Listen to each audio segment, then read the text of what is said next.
आशा करते हैं कि आप सभी बहुत अच्छे होंगे। आज हम ईपीआई क्लासेज में देखेंगे अंकगणित का पहला chapter number and numeric system, संख्या और संख्या पद्धति। अंकगणित में संख्याओं को दर्शाने के लिए 10 संकेत होते हैं जिन्हें हम 0, 1, 2, 3, 4, 5, 6, 7, 8 और 9 के नाम से जानते हैं। उपयुक्त 10 संकेतों को अंक कहते हैं। 10 संकेतों द्वारा प्राप्त पद्धति या डेसिमल पद्धति कहलाती है। दशमिक या डेसिमल पद्धति कहलाती है। अब देख लेते हैं हम संख्याएं कितने प्रकार की होती हैं। संख्याएं प्राकृतिक संख्याएं 1 से शुरू होकर गिनती में आने वाली संख्याएं प्राकृतिक संख्याएं होती हैं, जिसमें हम जैसे कि 1, 2, 3, 4, 5, 6, 7, 8, 9, 11, 12, 13, 14, 15, 16, 17, 18, 19, 21। यहाँ पर 0 से अब देख लेते हैं हम पूर्णांक पूर्ण संख्याएं वोल्स नंबर। प्राकृतिक संख्याओं में शून्य को सम्मिलित करने से जो संख्या प्राप्त होती है उन्हें पूर्ण संख्या कहते हैं। जैसे 0, 1, 2, 3, 4, 5, 6, 7, 8, 9, 10, 20, 30, 40, 50, 60, 70, 80, 90, 91, 92 या 100 तक, यानी सभी संख्याएं हमारी पूर्ण संख्याएं होती हैं, क्योंकि यहाँ पर कुछ संख्याओं को 0 के द्वारा पूर्ण किया जाता है। अब देख लेते हैं हम पूर्णांक संख्याएं। प्राकृतिक संख्याओं में शून्य तथा ऋणात्मक संख्याओं को भी शामिल कर लिया जाए तो पूर्णांक संख्याएं प्राप्त होती हैं। जैसे कि यहाँ पर 0 है, 0 के हमारे राइट साइड में 1, 2, 3, 4, 5, 6, 7, 8, 9, 10, 11 धनात्मक संख्याएं हैं, और 0 के लेफ्ट साइड में -1, -2, -3, -4, -5, -6, -7, -8 ऋणात्मक संख्याएं होती हैं। तो इन सभी संख्याओं को मिलाकर पूर्णांक संख्या प्राप्त होती है। अब देख लेते हैं हम लोग सम संख्याएं, इवन नंबर। वे प्राकृतिक संख्याएं जो 2 से भाग देने पर पूर्ण विभाजित हो जाएं उन्हें सम संख्याएं कहते हैं। जैसे कि 2, 4, 6, 8, 10, 12, 14, 16, 18, 20, 22 ये सभी हमारी विषम सम संख्याएं होती हैं। अब देख लेते हैं हम विषम संख्याएं। विषम संख्याएं वे प्राकृतिक संख्याएं जो 2 से भाग देने पर पूर्ण विभाजित न हो और शेष 1 बचे उन्हें विषम संख्या कहते हैं। जैसे कि 1, 3, 5, 7, 9, 11, 13, 15, 17, 19 इत्यादि संख्याएं हमारी विषम संख्याएं होती हैं। अब देख लेते हैं रूट व अभाज्य संख्याएं, प्राइमरी नंबर्स। 1 से बड़ी ऐसी प्राकृतिक संख्याएं जो 1 या स्वयं से विभाजित हो सकें। जैसे कि 2, 3, 5, 7, 11, 13, 17, 19, 23 इत्यादि संख्याएं हमारी अभाज्य संख्याएं कहलाती हैं, जो किसी भी अन्य संख्या से विभाजित न हो, स्वयं से व 1 से विभाजित हो। अब देख लेते हैं भाज्य संख्याएं। भाज्य संख्याएं वह संख्याएं होती हैं जो 1 से या स्वयं से या किसी अन्य संख्या से विभाजित हो सके, उन्हें भाज्य संख्याएं कहते हैं। जैसे कि 2, 4, 8, 9, 11, 12, 14, 15, 16, 18, 20 इत्यादि संख्याएं भाज्य संख्याएं होती हैं। अब देख लेते हैं जुड़वा अभाज्य संख्याएं। ऐसी 2 संख्याएं लगातार अभाज्य संख्या जिनके बीच में एक भाज्य संख्या हो उन्हें जुड़वा अभाज्य संख्या कहते हैं। जैसे कि 17 और 19 जुड़वा अभाज्य संख्याएं हैं, क्योंकि इनके बीच में सिर्फ एक 18 ही भाज्य संख्या है। सह अभाज्य संख्याएं 2 संख्याएं जिनमें एक के अतिरिक्त कोई उभयनिष्ठ गुणनखंड न हो सह अभाज्य संख्याएं कहलाती हैं। जैसे कि 9 और 16 संख्याएं हैं, क्योंकि इनमें एक के अतिरिक्त कोई भी उभयनिष्ठ गुणनखंड नहीं है। 9 1, 3 और 9 से विभाजित होता है। 16 1, 2, 4, 8 और 16 से विभाजित होता है। तो यहाँ पर इनके बीच में सिर्फ एक के अतिरिक्त कोई भी कॉमन गुणनखंड नहीं है। इकाई संख्या 1 से 9 तक संख्या इकाई संख्या कहलाती हैं। साथ ही बड़ी संख्या के अंत में या दाईं ओर आने वाले अंक को इकाई अंक कहते हैं, जैसे कि 3, 7, 9 में 9 को इकाई अंक कहेंगे। क्रमागत संख्याएं, जो संख्याएं किसी क्रम या नियम से आए क्रमागत संख्याएं कहलाती हैं, जैसे कि 2, 4, 6, 8, 10 इत्यादि, 1, 4, 7, 10, 13 इत्यादि। यहाँ पर 2 और 4 के बीच में 3, 4 और 5 के बीच में 4 और 6 के बीच में 5, 6 और 8 के बीच में 7, 8 और 10 के बीच में 9 अंक नहीं है। इस क्रम में हमारे एक अंक का गैप है, तो ये हमारी क्रमागत संख्याएं हैं। सभी अंकों के बीच में एक एक अंक का गैप है। दूसरे नियम में यहाँ पर 4 और 1 और 4 के बीच में 2, 3, 4 और 7 के बीच में 5 और 6, 7 और 10 के बीच में 8 और 9, 2 अंकों का गैप है सभी अंकों के बीच में, तो ये भी हमारी क्रमागत संख्याएं ही कहलाएंगी। अब देख लेते हैं वर्ग संख्याएं। वर्ग संख्याएं वे संख्याएं जिनका वर्गमूल पूर्ण संख्या में प्राप्त हो उन्हें वर्ग संख्या कहते हैं, जैसे कि 4, 9, 16, 25, 2 दूनी 4, 3 तिया 9, 4 चौक 16, 5 पंजो 25, 6 छंग 36, ये हमारी वर्ग संख्याएं कहलाएंगी। अब देख लेते हैं घन संख्याएं। घन संख्याएं जिनका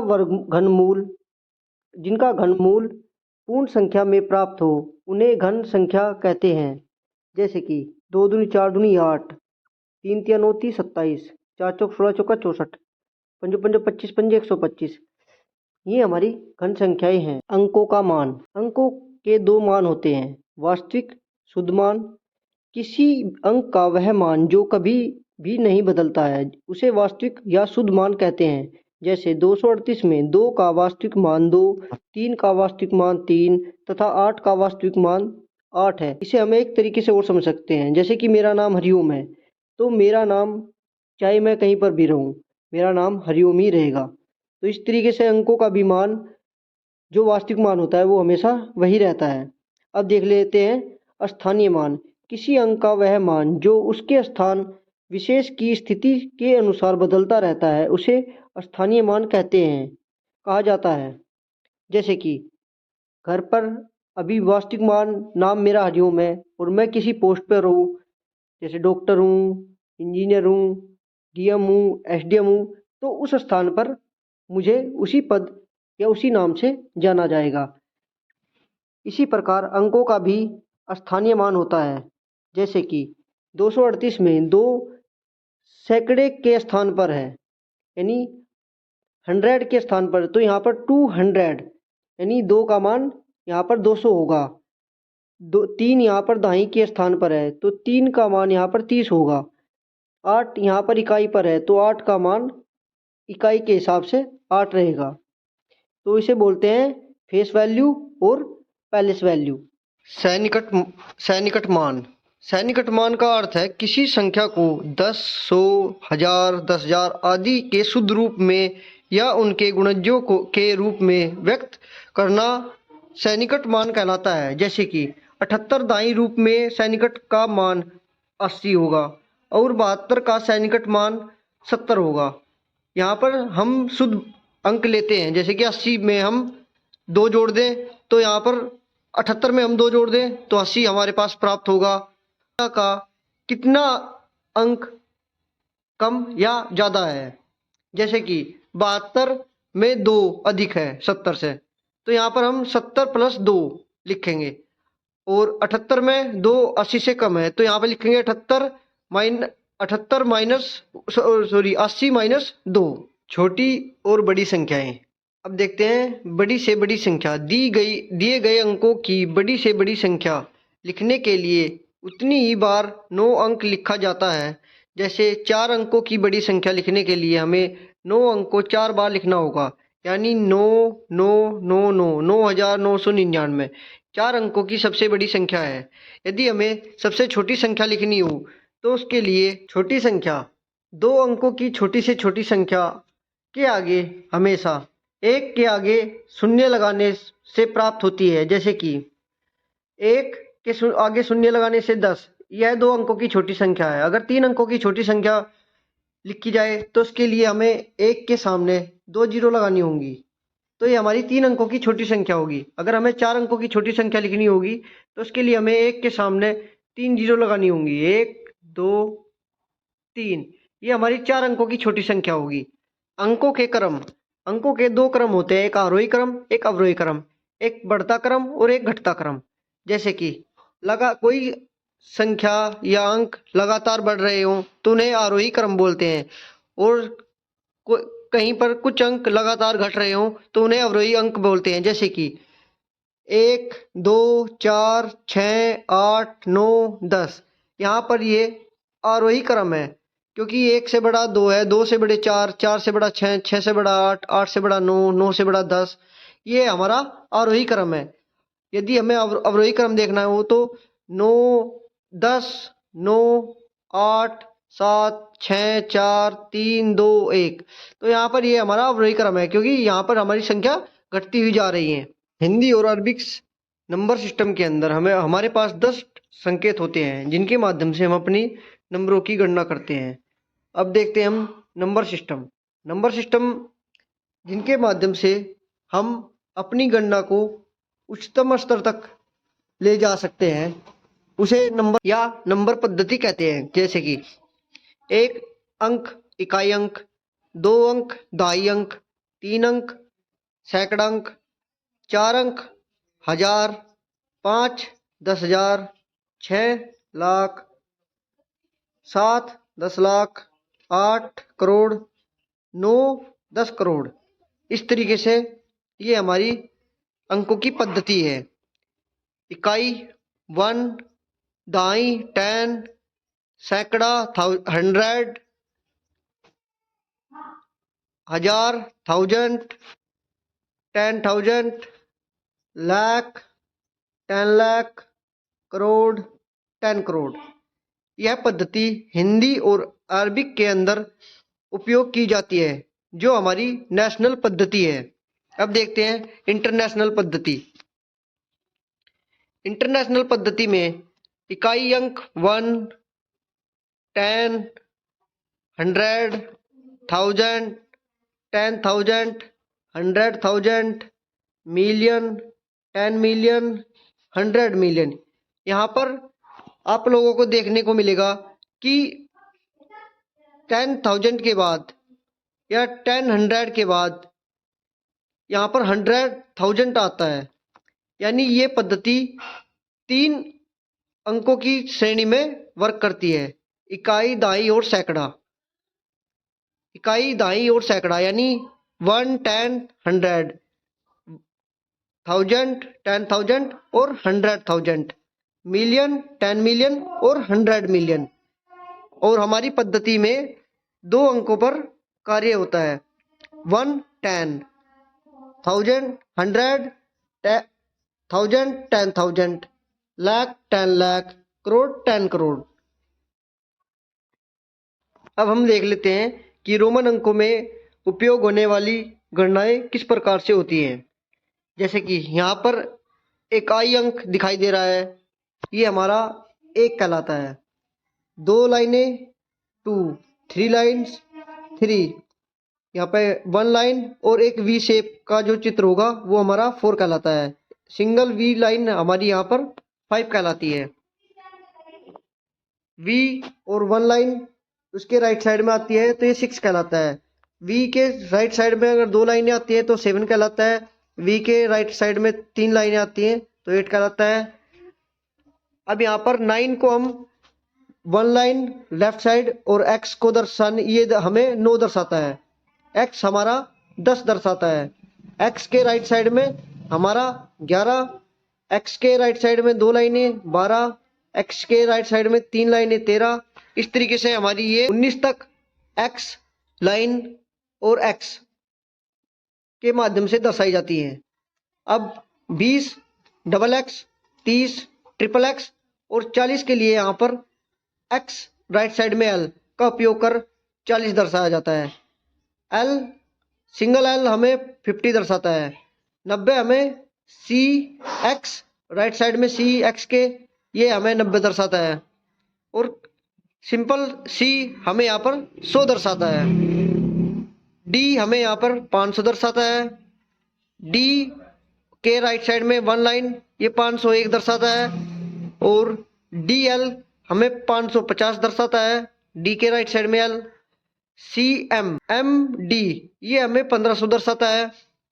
डबल एम हमें 2000 दर्शाता है, यानी एम का मान हमारा यहाँ पे 1000 से माना जाता है। जैसा कि हमारे पास देखने को है कि फर्स्ट आई जो हमें आई की तरह का चित्र है, ये 1 लाइन बोलनी है, ये हमारा 1 होता है। वी की तरह की शेप जो है ये हमारा 5 होता है रोमन भाषा में। एक्स की तरह का चित्र हमारा 10 होता है। एल की तरह का चित्र हमारा 50 होता है। सी की तरह का चित्र हमारा 100 होता है। डी की तरह का चित्र हमारा 500 होता है। और एम की तरह का चित्र हमारा 1000 होता है। इस तरीके से रोमन अंकों में गणनाएं की जाती है। सी एम ये हमारा 900 दर्शाता है। यहाँ पर ये प्रिंटिंग में गड़बड़ है, तो इसे एक जीरो को हम यहाँ पर काट देते हैं।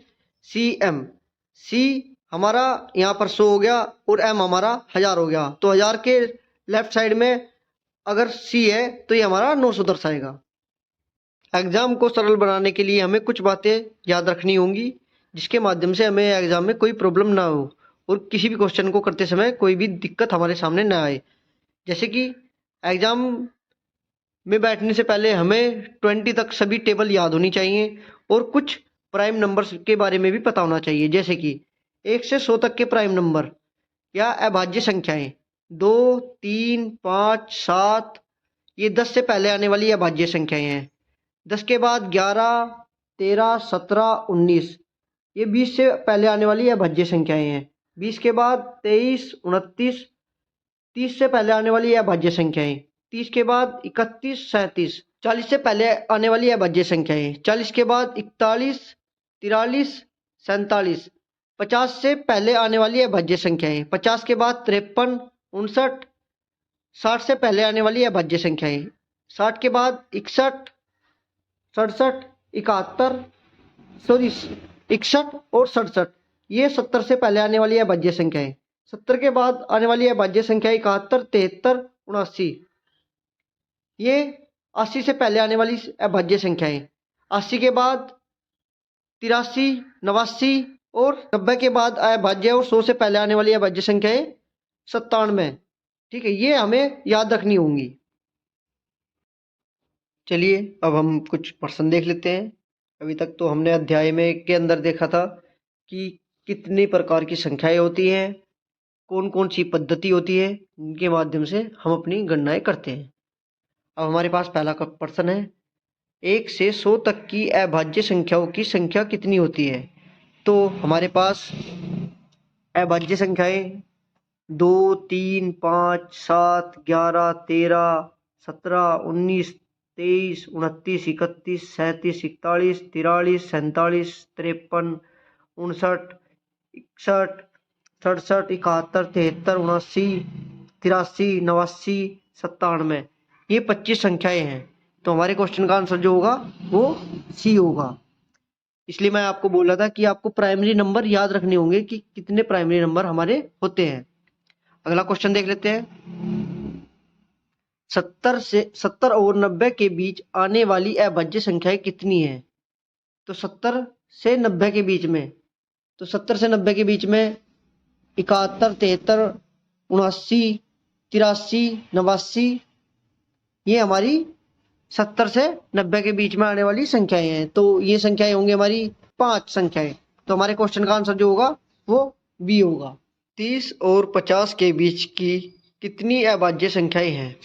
तो यहाँ पर हमारे पास 30 के बीच, 30 से 50 के बीच में 31, 37, 41, 43 और 47 5 संख्याएं होती हैं। तो हमारे क्वेश्चन का जो आंसर होगा वो सी होगा। आपको अभाज्य संख्याएं याद रखनी होंगी, तभी आप क्वेश्चन आसानी से हल कर पाओगे। अब अगला क्वेश्चन है, 20 और 30 के बीच में अभाज्य संख्याएं कितनी है? 20 और 30 के बीच में अभाज्य संख्याएं 29, 23 2 संख्याएं हैं। तो हमारे क्वेश्चन का आंसर जो होगा वो बी होगा।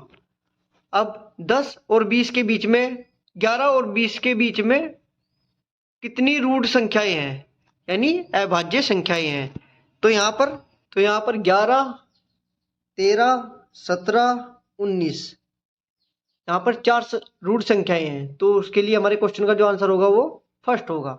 अब देख लेते हैं 10 से 20 तक की अभाज्य संख्याएं। 10 से 20 तक की 11, 13, 17, 19। तो ये भी 4 ही अभाज्य संख्याएं होंगी। तो हमारे क्वेश्चन का आंसर जो होगा वो बी होगा। अब देखते हैं अगला क्वेश्चन। इस क्वेश्चन में निम्नलिखित में से कौन सी संख्या अभाज्य नहीं है। तो यहाँ पर क्वेश्चन नंबर 7 में 1 से 10 के बीच में कितनी अभाज्य संख्याएं हैं। तो 2, 3, 5, 7 हमारी अभाज्य संख्या है, तो कितनी होगी 4। अब अगला क्वेश्चन देख लेते हैं।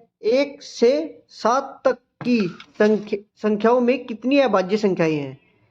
तो 2, 3, 5, 7 तो हमारी 4 अभाज्य संख्याएं हैं। अब अगला क्वेश्चन देख लेते हैं। निम्न में से कौन सी अभाज्य संख्या है, यानी जो हमें नीचे दिए गए 4 पॉइंट्स हैं, इनमें से हमें देखना है कि कौन सी हमारी अभाज्य संख्या है। तो यहाँ पर हमारी 83 पहला अभाज्य संख्या है। निम्न में से, अगले क्वेश्चन में निम्न में से कौन सी अभाज्य संख्या है। तो यहाँ पर हमारी सी 97 हमारी अभाज्य संख्या है। अब अगला क्वेश्चन देख लेते हैं। 2 अंकों की सबसे छोटी अभाज्य संख्या। 2 अंकों की सबसे छोटी अभाज्य संख्या हमारी यहाँ पर है 11। अगला क्वेश्चन देख लेते हैं। निम्नलिखित में से कौन सी संख्या अभाज्य नहीं है, यानी जो अभाज्य नहीं है, जो इसका गुणनखंड हो सकता है। तो 31 है, इसका भी गुणनखंड नहीं हो सकता। 5 है, इसका भी गुणनखंड नहीं हो सकता। 43 है, इसका भी गुणनखंड नहीं हो सकता। 81 है, इसका गुणनखंड हो सकता है। तो ये हमारी अभाज्य संख्या नहीं है। तो हमारे क्वेश्चन का आंसर होगा सी। अब देख लेते हैं अगला क्वेश्चन। निम्नलिखित में से कौन सी संख्या अभाज्य नहीं है। सेम रिपीट वही है। यहाँ पर जो 23 है, 23 है, इसका भी गुणनखंड नहीं हो सकता। 19 का भी गुणनखंड नहीं हो सकता। 29 का भी गुणनखंड नहीं हो सकता। 33 का गुणनखंड हो सकता है। तो हमारी अभाज्य संख्या जो है, जो अभाज्य संख्या नहीं है, वो हमारी बी यानी 33 है। अब अगला क्वेश्चन देख लेते हैं। अगले क्वेश्चन में 11 से 20 तक की भाज्य संख्याएं ज्ञात करनी है, यानी कितनी होती हैं। तो 11 के बाद 12, 14, 15, 16, 18 तो हमारी 6 संख्याएं क्या होती है, भाज्य संख्याएं हैं। तो हमारे क्वेश्चन का आंसर जो होगा वो ए होगा। अब अगला क्वेश्चन देख लेते हैं। निम्नलिखित में से कौन सी संख्या भाज्य है। सेम वही क्वेश्चन, बट यहां पर हमें बताना है कि भाज्य संख्या कौन सी है। तो जो 37 है वो अभाज्य है। 17 जो है वो भी अभाज्य है। 97 है वो भी अभाज्य है। और 57 जो है वो भाज्य है। तो हमारी जो हमारे क्वेश्चन का आंसर होगा वो होगा बी। एकदम बढ़ाकर सम कर दिया जाए तो कौन सी संख्या बनेगी, यानी कम से कम बढ़ाओ एक अंक को, हर अंक को, तो कौन सी संख्या बनेगी, यानी सम संख्या कौन सी बनेगी। तो यहाँ पर 1 में अगर 1 जोड़ दे तो 2 बन जाएगा। 7 में 1 जोड़ दे तो 8 बन जाएगा। 3 में 1 जोड़ दे तो 4 बन जाएगा। 5 में 1 जोड़ दे तो 6 बन जाएगा। तो हमारे क्वेश्चन का जो आंसर होगा वो होगा सी। इसमें न्यूनतम अगर एक एक अंक बढ़ाएं तो ये सम संख्या बनती है। अब अगला क्वेश्चन देख लेते हैं। अगले क्वेश्चन में हमारे पास 4 अंकों की वह छोटी से छोटी संख्या बताओ जिसमें 4 अंक भिन्न भिन्न हो, यानी अलग अलग हो। तो पहला अंक जो हमारा विषम अंक है वो 1 है, उसके बाद 3 है, उसके बाद 5 है, उसके बाद 7 है। यानी 1 से बड़ा 3 है, 3 से बड़ा 5 है और 5 से बड़ा 7 है। तो ये हमारे क्वेश्चन का आंसर जो होगा वो ए होगा। 4 अंकों की छोटी से छोटी विषम संख्या। अब देख लेते हैं। 4 अंकों की वह छोटी से छोटी संख्या बनाओ जिसमें सभी अंक सम हो, यानी 4 अंकों की वह छोटी से छोटी संख्या जिसमें सभी अंक सम हो। तो 4 अंकों की सबसे छोटी संख्या जो होगी वो होगी हमारी 22 यानी 2222। अब आप लोग बोलोगे डी भी हो सकती है, बी भी हो सकती है, ये भी छोटी संख्या है। पर यहाँ पर जो अंक है हमारे, हमें यहाँ पर इसने बोला अंक और यहाँ पर इसके साथ जीरो यूज हो रही है। तो जीरो ना तो सम है ना विषम है। तो इसलिए हमारे क्वेश्चन का जो आंसर होगा वो ए होगा। अब देख लेते हैं अगला क्वेश्चन।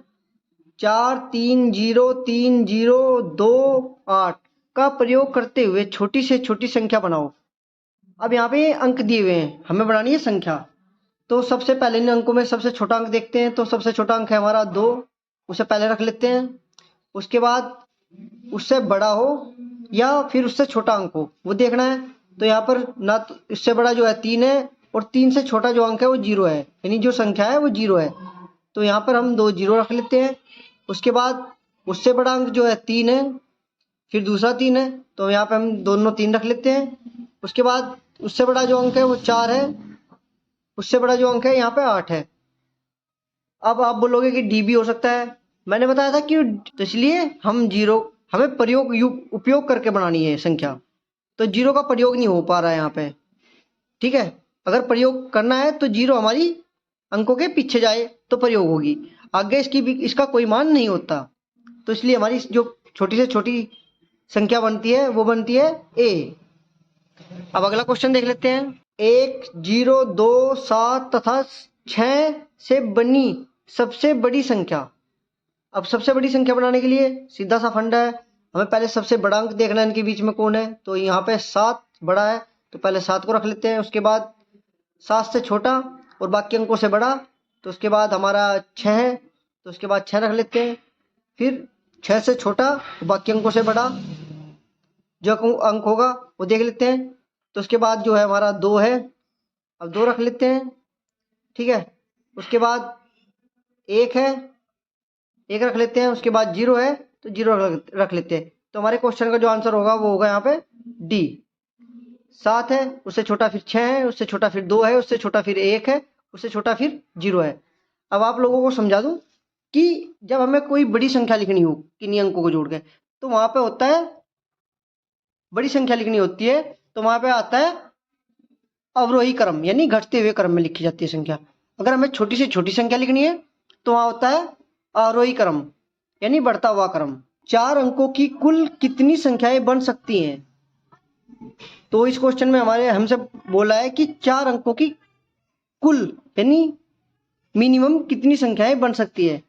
तो हमें 4 अंकों की पहले सबसे बड़ी संख्या देखनी है और फिर उसमें से 3 अंकों की बड़ी संख्या घटानी है, और जो हमारे पास आंसर आता है वही हमारे क्वेश्चन का आंसर होगा। तो यहाँ पर 9 से 9 कटता है, फिर 9 से 9 कट गया, फिर 9 से 9 कट गया। तो हमारे क्वेश्चन का जो आंसर होगा वो होगा 9 0 0 0। तो हमारे क्वेश्चन का आंसर है ए। 4 अंकों की कुल संख्या बनती है 9000। अब 3 अंकों की कुल कितनी संख्याएं हैं? तो वही फिर से 3 अंकों की बड़ी संख्या, उसमें से 2 अंकों की छोटी संख्या घटा लेते हैं। तो फिर हमारे पास आता है बचता है 9 0 0। तो हमारे क्वेश्चन का आंसर जो होगा वो बी होगा। 3 अंकों की कुल संख्याएं बी यानी 900 होंगी। अब उसके बाद अगला क्वेश्चन देख लेते हैं।